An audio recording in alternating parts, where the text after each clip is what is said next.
Okay इस video में हम देखेंगे expression for maximum safety speed on curve bank road. तो हम एक्सप्रेशन देखने वाले हैं इस वीडियो में किसके बारे में, मैक्सिमम सेफ्टी स्पीड के बारे में, किसकी, व्हीकल की जो मूव हो रहा है हमारे कर्व बैंक रोड के ऊपर। तो अब इसके लिए हम कंसिडर करेंगे एक व्हीकल। ओके हमने इसके लिए कंसिडर किया एक व्हीकल, और हमारा जो व्हीकल है, एक व्हीकल कंसिडर किया जिसका मास है m। हमारे व्हीकल का मास है m और वो मूव हो रहा है कर्व बैंक रोड के ऊपर। ओके जो बैंक है at an angle theta. Okay जो बैंक है और बैंक किया गया है एट एन एंगल थीटा। तो ये हो गया हमारा व्हीकल। ओके तो ये व्हीकल मूव हो रहा है किसके ऊपर, हमारे बैंक रोड के ऊपर। आप देख सकते हैं व्हीकल हम आगे की तरफ से देख रहे हैं व्हीकल को। ओके तो जो व्हीकल है, व्हीकल की आने की जो डायरेक्शन है वो रहेगी आउटसाइड द स्क्रीन। तो हमारा जो व्हीकल है वो आउटसाइड द स्क्रीन मूव हो रहा है। ओके तो अब यहाँ पे आप देख सकते हैं कि कौन कौन से फोर्सेस एक्ट हो रहे हैं हमारे व्हीकल के ऊपर। यहाँ पर आप देख सकते हैं। तो सबसे पहला फोर्स है, here the forces acting on a vehicle are, सबसे पहला फोर्स है mg जो एक्ट होगा वर्टिकली डाउनवर्ड डायरेक्शन में, एक्ट होगा वर्टिकली डाउनवर्ड डायरेक्शन में। ओके और उसके बाद नेक्स्ट जो फोर्स है वो है फोर्स ऑफ नॉर्मल रिएक्शन, जो कि रहेगा अपवर्ड डायरेक्शन में। पर किस तरीके से, ये अपवर्ड डायरेक्शन में रहेगा, पर ये जो नॉर्मल रिएक्शन का फोर्स है वो हमेशा ही हमारे रोड सरफेस के ऊपर, ये जो नॉर्मल रिएक्शन का जो भी फोर्स है, ओके ये हमेशा ही परपेंडिकुलर रहेगा हमारे रोड सरफेस के ऊपर। ओके नॉर्मल रिएक्शन का फोर्स हमेशा ही परपेंडिकुलर रहेगा हमारे रोड सरफेस के ऊपर। ओके तो उसी तो सेम यहाँ पे हमारा नॉर्मल रिएक्शन का जो फोर्स है वो परपेंडिकुलर है हमारे रोड सरफेस के ऊपर, पर वो अपवर्ड डायरेक्शन में है। तो normal reaction acts in the upward direction which is perpendicular to the road surface, which is the important point. ये इम्पॉर्टेंट पॉइंट है। अब इसके बाद नेक्स्ट है फोर्स ऑफ फ्रिक्शन। नेक्स्ट है फोर्स ऑफ फ्रिक्शन। और फोर्स ऑफ फ्रिक्शन आपको पता है कि फोर्स ऑफ फ्रिक्शन हमेशा एक्ट होता है, फोर्स ऑफ फ्रिक्शन हमेशा एक्ट होता है in the direction of road surface. जो भी हमारी रोड सरफेस जो है, जो भी हमारा जो फ्रिक्शन फोर्स है वो हमेशा एक्ट होगा अलोंग द रोड सरफेस। वो कैसे एक्ट होगा, अलोंग द रोड सरफेस। तो ये हो गया हमारा फ्रिक्शन फोर्स। ओके जिसकी डायरेक्शन है along the road surface. Okay you can see over here, ये हो गई हमारे फ्रिक्शन फोर्स की डायरेक्शन। ओके और सेंट्रीपिटल फोर्स, सेंट्रीपिटल फोर्स को आप देख सकते हैं। सेंट्रीपिटल फोर्स कुछ इस तरीके से एक्ट होगा। ओके उसकी डायरेक्शन कुछ इस तरीके से रहेगी। और ये हो गया हमारा व्हीकल। तो यही से हम जो भी यहाँ कुछ तो भी अब हमारी समझ लो, ये हमारी कर्व पाथ हो गई। ओके ये हमारी कर्व पाथ हो गई। ओके तो हमारा व्हीकल कुछ इस तरफ है यहाँ पर। तो इस कर्व पाथ का, ये जो भी हमारे व्हीकल की कर्व पाथ है, इसका सेंटर कहीं तो भी होगा। तो ये हो गया हमारा सेंटर O। ओके और ये जो डिस्टेंस है, इस डिस्टेंस को हम बोलेंगे डिस्टेंस R। तो सेम ऐसे ही तो इसी डायरेक्शन में हमारा सेंट्रीपिटल फोर्स एक्ट होगा, सेंट्रीपिटल फोर्स एक्ट होगा along the radius toward the centre. तो यहाँ पे भी जो सेंटर है कुछ इस तरीके से एक सेंटर दिखाया है हमने। ओके तो ये हो गई रेडियस ऑफ कर्वेचर हमारे रोड की, और ये हो गया उसका सेंटर। और सेंट्रीपिटल फोर्स की डायरेक्शन रहेगी उस सेंटर की तरफ। ओके तो ये हो गए तीनों फोर्स, तीन मेन फोर्स जो हमारे व्हीकल के ऊपर एक्ट होंगे जब वो मूव होगा हमारे कर्व बैंक रोड के ऊपर से, जिसे हमने बैंक किया एट एन एंगल थीटा। अब यहाँ पे आप देख सकते हैं कि ना नॉर्मल रिएक्शन ना यहाँ पे जो फोर्सेस है, जैसे mg इस तरफ है, डाउनवर्ड डायरेक्शन में है। ओके एक फोर्स है कुछ इस तरीके से। ओके तो एग्जैक्टली हमारा नॉर्मल रिएक्शन का फोर्स कैंसिल नहीं कर रहा है यहाँ पे। तो आप देख सकते हैं कि हमारा जो ये वेट हो गया समझ लीजिए हमारा। ओके डाउनवर्ड डायरेक्शन में है। ओके और जो भी नॉर्मल रिएक्शन का फोर्स है वो कुछ इस तरीके से एक्ट हो रहा है। तो नॉर्मल रिएक्शन एग्जैक्टली हमारे वेट को कैंसल नहीं कर रहा। ओके, उसके बाद फ्रिक्शन फोर्स कुछ इस तरीके से लग रहा है। ओके, तो ये जो फोर्सेस है वो एक दूसरे को बैलेंस करते हुए दिखाई नहीं दे रहे हैं। ये एक दूसरे को बैलेंस तब करेंगे जब हम इन फोर्सेस को डिवाइड करेंगे या फिर स्प्लिट करेंगे इनके रेक्टेंगुलर कंपोनेंट में। तो बस यही हो रहा है आगे। तो ये यही डायग्राम मैंने फिर से बनाई है यहाँ पे। ठीक है, ये हो गया हमारा व्हीकल। ओके, इस तरफ है mg, रेड कलर से मैंने हमारे जो मेन फोर्सेस है वो दिखाए हैं। mg एक्ट हो रहा है vertically downward direction, normal reaction act हो रहा है अपवर्ड डायरेक्शन, बस वो है perpendicular to the road surface, और फ्रिक्शन एक्ट हो रहा है अलॉन्ग द रोड सरफेस। तो यहाँ पे जो हमारा नॉर्मल रिएक्शन का जो फोर्स है, ओके, जो नॉर्मल रिएक्शन का जो फोर्स है वो स्प्लिट होगा उसके रेक्टेंगुलर कंपोनेंट में। ओके, और फोर्स ऑफ फ्रिक्शन स्प्लिट होगा उसके रेक्टेंगुलर कंपोनेंट में। तो सबसे पहले यहाँ पे थीटा कहाँ दिखाया है, ये महत्वपूर्ण चीज़ है। तो आप देख सकते हैं यहाँ पे कि इस डायग्राम में मैंने साइड में यहाँ डायग्राम बनाई है।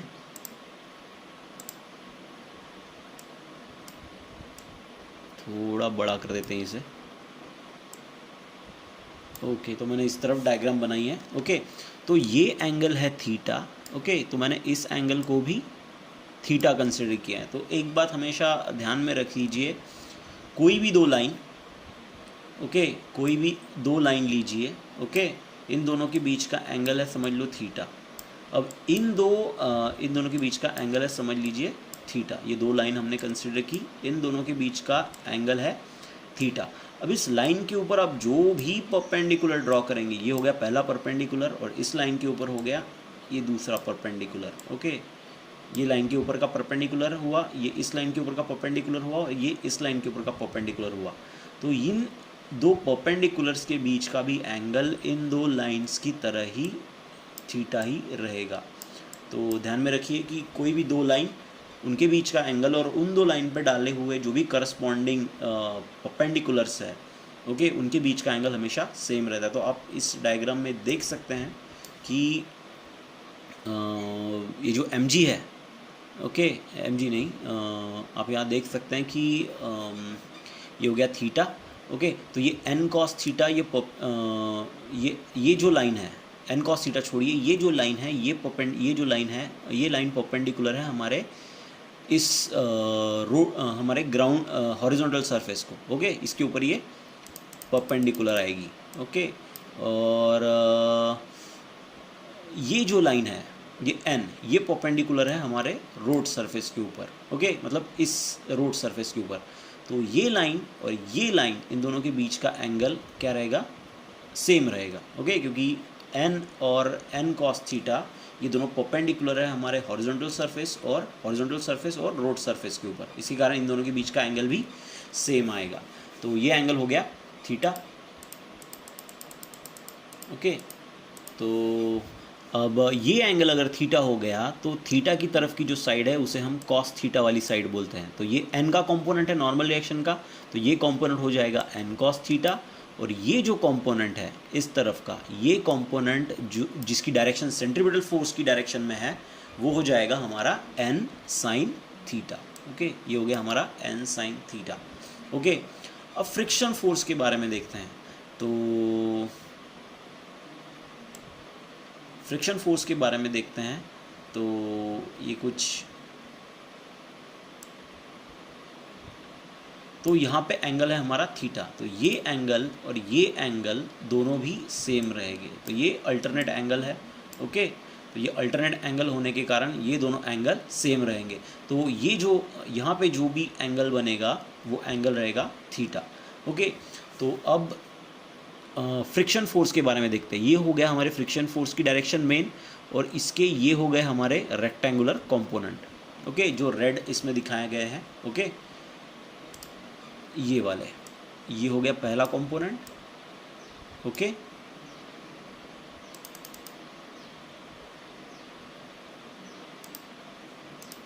तो ये हो गया हमारा पहला कंपोनेंट। ओके, ये वाला। ओके, और ये हो गया हमारा दूसरा कंपोनेंट। ओके, शायद हाँ ग्रीन से दिखाया गया है यहाँ पर। तो जो थीटा की तरफ का जो कंपोनेंट रहेगा फोर्स ऑफ फ्रिक्शन का, वो रहेगा F S cos theta, means force of friction वाला का कॉस थीटा वाला कंपोनेंट इस दिशा में रहेगा, क्योंकि थीटा यहाँ, क्योंकि थीटा की तरफ के कंपोनेंट को हम बोलते हैं हमेशा कॉस थीटा वाला कंपोनेंट। ओके, और ये जो कंपोनेंट है ये कंपोनेंट हो जाएगा F S sine theta. Okay, तो इस तरीके से हमारा नॉर्मल रिएक्शन का जो फोर्स है और फ्रिक्शन फोर्स है ये स्प्लिट होंगे इनके कंपोनेंट में। तो नॉर्मल रिएक्शन का कंपोनेंट हुआ एन कॉस थीटा और एन साइन थीटा, और जो फ्रिक्शन फोर्स है उसका कंपोनेंट होगा एफ एस सा कॉस थीटा और एफ एस साइन थीटा। तो एक्चुअली में डायग्राम इस तरीके से है, पर कैसे एंगल्स सरीके दिखाने के लिए मैंने डायग्राम को कुछ इस तरीके से बनाया है। एग्ज़ाम में आपको ये डायग्राम ड्रॉ करनी है, ये नहीं, ये बात आपको ध्यान में रखनी है। ओके, तो अब इस डायग्राम को ऑब्जर्व करते हैं ध्यान से, तो आपको दिखाई देगा यहाँ पर कि एन कॉस थीटा और एफ एस कॉस थीटा इन दोनों की जो डायरेक्शन है वो सेंट्रीपिटल फोर्स की डायरेक्शन के डायरेक्शन में है। तो यहाँ पे एन कॉस थीटा और F cos theta, N sine theta और एफ एस कॉस थीटा, ये दोनों मिलके यहाँ पे सेंट्रीपिटल फोर्स प्रोवाइड कर रहे हैं। ओके, और एम जी और F S sine theta, m g और F S sine theta, m g और एफ एस साइन थीटा, इन दोनों की डायरेक्शन जो है इनको एडजस्ट किया है कंपोनेंट एन कॉस थीटा ने। ओके, तो ये हो गया फोर्स का resolution.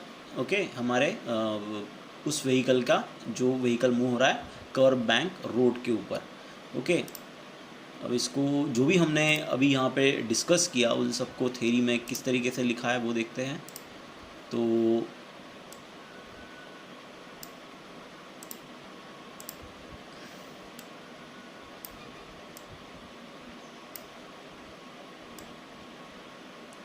okay, here normal reaction and force of friction, here जो भी आपका नॉर्मल रिएक्शन है, नॉर्मल रिएक्शन और फोर्स ऑफ फ्रिक्शन ये रिजॉल्व होंगे या स्प्लिट होंगे उनके रेक्टेंगुलर कंपोनेंट में।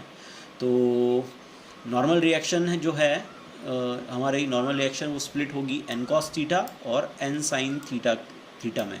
तो नॉर्मल एन साइन थीटा की डायरेक्शन है वर्टिकली अपवर्ड, और एन कोसाइन थीटा की जो डायरेक्शन है वो है in the direction of centripetal force. ठीक है, तो ये हो गया एन कॉस थीटा की डायरेक्शन है वर्टिकली अपवर्ड डायरेक्शन और एन साइन थीटा की डायरेक्शन है in the direction of centripetal force. Next है force of friction.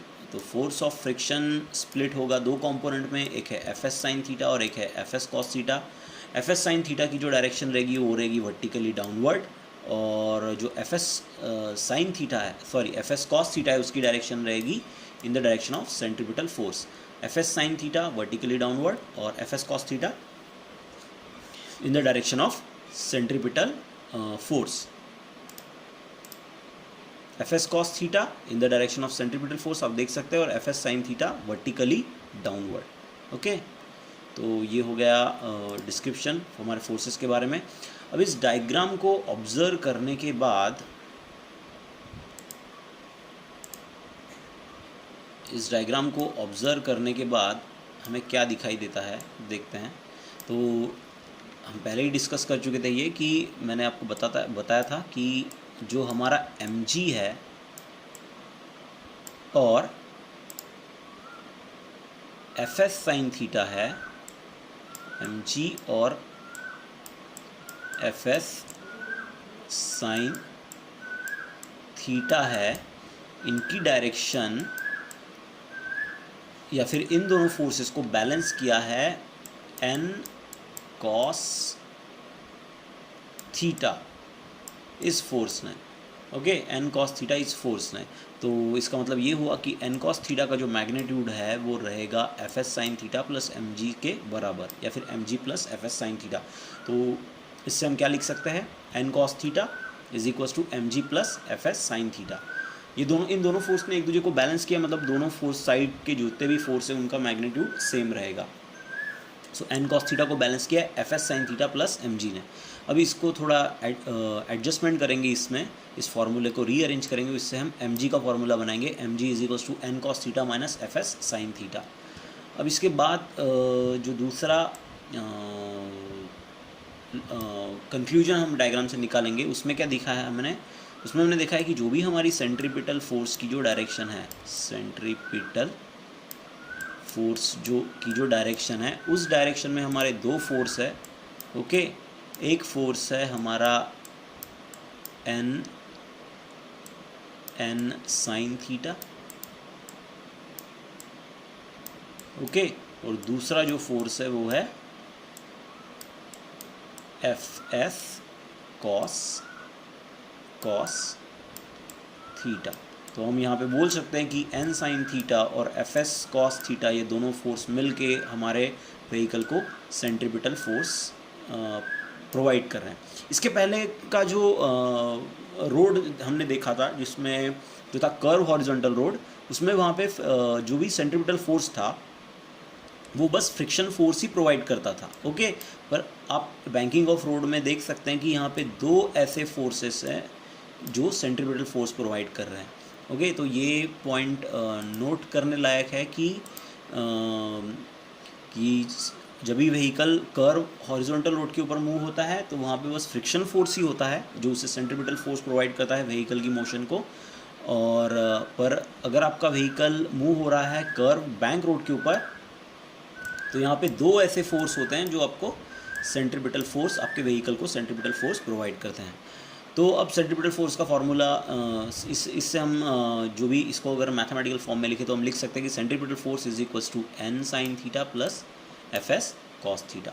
Centripetal force का फार्मूला हम यहाँ लिखेंगे जो कि है mv square upon r is equals to n sine theta plus Fs cos theta.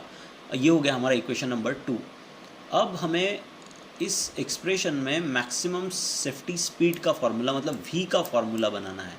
तो उसके लिए क्या करेंगे, हम इक्वेशन 2 को डिवाइड करेंगे इक्वेशन 1 से। तो इक्वेशन 2 को इक्वेशन 1 से डिवाइड करने के बाद कुछ इस तरीके का आपको एक्सप्रेशन मिलेगा। तो यहाँ पे m कैंसिल हो जाएगा, n कैंसिल हो जाएगा। ओके, तो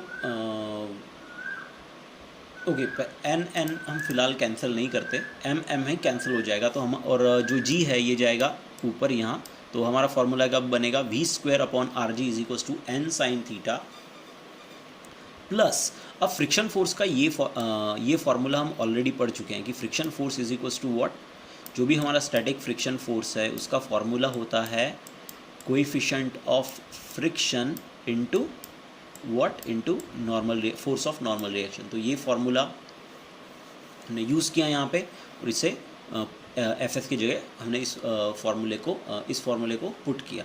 तो यहाँ पे एफ की जगह आएगा mu S N, mu S means coefficient of friction which is between the road surface and tyre surface. तो ये होगा हमारा कोएफिशिएंट ऑफ फ्रिक्शन बिटवीन, जो कि डिपेंड रहेगा, इसकी वैल्यू डिपेंड रहेगी रोड सरफेस के ऊपर और टायर के सरफेस के ऊपर, और n है हमारा नॉर्मल रिएक्शन का फोर्स। Okay, same. तो इसे हम यहाँ पे पुट करेंगे। तो इसे यहाँ पुट करने के बाद हम देख सकते हैं कि हमारा इक्वेशन कुछ इस तरीके से दिखेगा। अब उसके बाद हम आगे क्या करने वाले हैं, उसके बाद हम हमारे न्यूमरेटर और डिनोमिनेटर राइट हैंड साइड के, तो ये होगी हमारी राइट हैंड साइड, इसको डिवाइड करेंगे हम n cos थीटा से। तो मैंने n cos थीटा से यहाँ के न्यूमरेटर और डिनोमिनेटर को डिवाइड किया राइट हैंड साइड के। फिर इस n cos थीटा को मैं डिस्ट्रीब्यूट करूँगा। हर न्यूमरेटर में दो टर्म्स है, न्यूमरेटर में दो टर्म्स है। ओके, न्यूमरेटर में दो टर्म्स है। ओके, आप देख सकते हैं यहाँ पर, ये पहली टर्म, ये दूसरी टर्म। ओके, ये पहली टर्म, ये दूसरी टर्म। तो n cos थीटा को हम डिस्ट्रीब्यूट करेंगे इनके बीच में, तो फॉर्मूला कुछ इस तरीके से आएगा। ओके हमारा। ओके, अब यहाँ पे जो टर्म कैंसल्स होती है उसे कैंसिल करेंगे। तो यहाँ पे n कैंसिल हो गया, यहाँ पे n cos थीटा कैंसिल हो गया, यहाँ पे n cos थीटा दोनों कैंसिल हो गए, यहाँ पे n कैंसिल हो गया। ओके, तो यहाँ पे बचा sine theta upon cos theta, और आपको पता है sine theta upon cos theta means tan theta होता है। तो यहाँ पे हमारा जो फार्मूला आएगा वो आएगा कुछ इस तरीके से। ओके, तो हमारा फार्मूला आएगा we square by are G, L H S जैसे का वैसा, sine theta by cos theta tan theta, plus यहाँ पे mu S means coefficient of friction बचेगा, यहाँ पे N cos theta by N cos theta 1 minus mu S sine theta by cos theta is equals to tan theta. तो कुछ इस तरीके से हमारा फार्मूला बनेगा। ओके, अब आगे देखते हैं। अब आगे हमें फार्मूला बनाना है वी मैक्स का, मतलब मैक्सिमम सेफ्टी स्पीड का। तो क्या करेंगे हम, जो भी आर जी था, आर जी हमारे लेफ्ट हैंड साइड की तरफ डिनोमिनेटर में, उसे सेंड करेंगे हम राइट हैंड साइड की तरफ, जो कि मल्टीप्लिकेशन में जाएगा। फिर हम स्क्वायर रूट लेंगे तो हमें वी का मतलब वी मैक्स का फार्मूला मिलेगा, जो कि आएगा कुछ इस तरीके से। तो आप इस फार्मूले को देख सकते हैं कि इस फार्मूले में ये फार्मूला कुछ इस तरीके से है, V max is equals to V is equals to under root of R G tan theta plus mu S plus mu S 1 minus mu S tan theta. Okay, means mu S means coefficient of friction.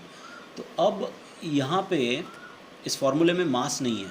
Okay, mass means M, ये term नहीं है। M means mass of vehicle. तो आपकी जो भी maximum speed है vehicle की, वो मास ऑफ व्हीकल पे निर्भर नहीं रहती। आपका व्हीकल कितने भी मास का हो, ठीक है, उसके लिए वी मैक्स की वैल्यू सेम रहेगी। तो जो वैल्यू वी मैक्स की मोपेड या फिर हमारी बाइक के लिए रहेगी कर्व बैंक रोड के ऊपर, वही मैक्सिमम वेलोसिटी की वैल्यू किसी ट्रक के लिए या कार के लिए भी सेम रहेगी। ओके, तो आप इस इक्वेशन से देख सकते हैं कि जो भी मैक्सिमम वेलोसिटी है हमारे व्हीकल की, वो सिर्फ कोएफिशिएंट ऑफ फ्रिक्शन पे निर्भर नहीं करती। ओके, वो निर्भर करती है एंगल ऑफ बैंकिंग के ऊपर भी। ओके, तो जो भी हमारा इक्वेशन 3 है, ये हो गया expression for maximum safety speed of vehicle, okay, on curve bank road. तो ये हो गया एक्सप्रेशन। ओके, इसके बाद नेक्स्ट है ऑप्टिमम स्पीड के बारे में। तो ऑप्टिमम मीन्स क्या? ऑप्टिमम मीन्स ऐसी कोई चीज़ जो कि मैक्सिमम नहीं है। ऑप्टिमम मीन्स क्या? ऐसी चीज़ जो कि ना मैक्सिमम है ना मिनिमम, तो उसे हम ऑप्टिमम कहते हैं। तो जो ऑप्टिमम वेलोसिटी है व्हीकल की, वो फाइंड करने के लिए हमें क्या करना पड़ेगा? ऑप्टिमम वेलोसिटी फाइंड करने के लिए हमें म्यू एस की जगह 0 पुट करना पड़ेगा। तो हमारे व्हीकल की जो मिनिमम वेलोसिटी होगी वो होगी 0, और मैक्सिमम वेलोसिटी का फार्मूला तो आप ने अभी देख लिया, ये हो गया हमारा वी मैक्स। ओके, तो इनके बीच में जो भी वेलोसिटी की वैल्यू रहेगी उसे हम कहेंगे optimum value.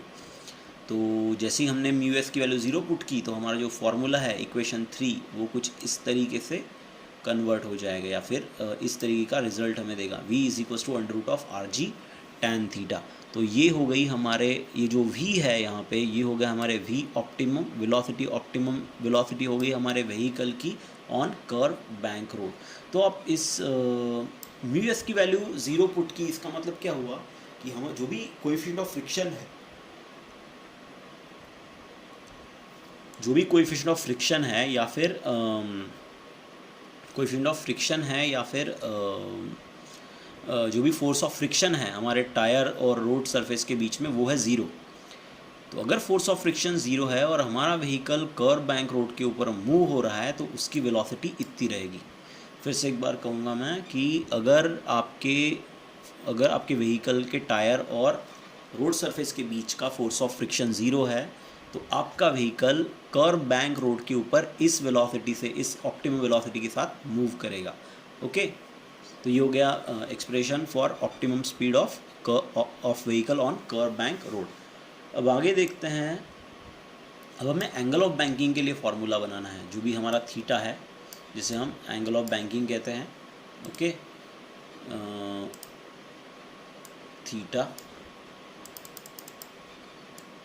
Theta angle of banking. तो इसके लिए फार्मूला बनाना है। तो इसका फार्मूला बनाने के लिए हम ऑप्टिमम वेलोसिटी का एक्सप्रेशन क्या करेंगे, यूज़ करेंगे। तो ये हो गया हमारा ऑप्टिमम वेलोसिटी का एक्सप्रेशन। यहाँ स्क्वायरिंग करेंगे तो क्या होगा, V square is equals to R G tan theta. हमें थीटा का फार्मूला चाहिए, तो आर जी को हम सेंड करेंगे इस तरफ, तो tan theta is equals to आएगा we square by are g. Okay, अब यहाँ पे टैन इनवर्स लीजिए दोनों तरफ, तो जो भी फॉर्मूला आएगा हमारा, वो फॉर्मूला आएगा कुछ इस तरीके से, वो फॉर्मूला आएगा हमारा कुछ इस तरीके से, theta is equals to tan inverse of V square by are G. तो ये हो गया इक्वेशन 5 जो है, ओके, इक्वेशन 5 हो गया एक्सप्रेशन एंगल ऑफ बैंकिंग के लिए, ओके। तो दैट्स इट, इस तरीके का एक्सप्रेशन है हमारा, या फिर इस तरीके का मैथमेटिकल ट्रीटमेंट हम अपने बैंकिंग ऑफ रोड टॉपिक को देते हैं। तो जिसमें हमने क्या क्या निकाला, जिसमें हमने निकाला मैक्सिमम वेलोसिटी निकाली व्हीकल की ऑन कर्व बैंक रोड, उसके बाद हमने उसकी ऑप्टिमम वेलोसिटी निकाली on curve bank road vehicle की, उसके बाद हमने एंगल ऑफ बैंकिंग का फॉर्मूला बनाया। तो इस तरीके से हमारे ये हमारा बैंकिंग ऑफ रोड का एक्सप्रेशन है। ये एक्सप्रेशन कभी जब पेपर में आता है तो मोस्ट ऑफ द टाइम क्या होता है कि वो आपको 2 मार्क के लिए डायग्राम पूछते हैं, ये डायग्राम आपको एग्ज़ाम में ड्रॉ नहीं करना, आपको ये डायग्राम ड्रॉ करना है। तो ये डायग्राम पूछते हैं 2 मार्क के लिए।